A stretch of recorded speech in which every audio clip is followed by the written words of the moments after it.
troisième dynamique, c'est la valorisation de la production laitière grâce au projet de la fromagerie Pilou. Je me suis rendu compte que l'intégralité du lait de vache partait sur le continent. Donc il y avait vraiment une raison de le valoriser sur place, quoi. Alors en fait, quand j'ai commencé à chercher un agriculteur avec qui travailler, pour me fournir du lait, moi j'avais un cahier des charges qui était assez simple en termes de litrage, de qualité, donc qui sous-entendait pas de nourriture OGM, le plus de pâturage possible, etc. Et puis le prix. Et ouais, il a fallu changer certaines pratiques, donc diminuer la part de maïs. Donc il faut admettre une baisse de production. Il y a encore 3-4 ans, la laiterie m'a rémunéré mieux que Maud actuellement. Après, c'est plus le cas, c'est la tendance du marché.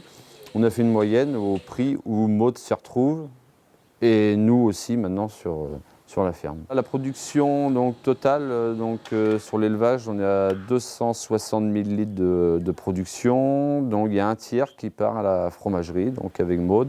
Et 2 tiers donc à Lactalis encore.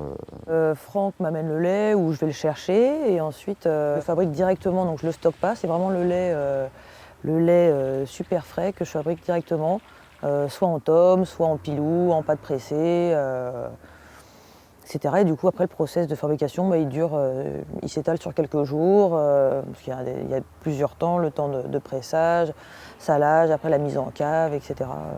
Il y a beaucoup de visiteurs qui sont vraiment à la recherche de production locale, de qualité, circuit court, et puis ça fait partie du terroir, quoi. Ça va faire 3 ans, donc Maud était venue me rencontrer pour présenter son projet, que j'ai trouvé un peu ambitieux. C'était nouveau sur Belle-Île quand même, ce genre de procédé, donc de coopération d'un transformateur avec un producteur. Les gens nous remercient de faire du bon lait, du lait pour en faire du fromage. C'est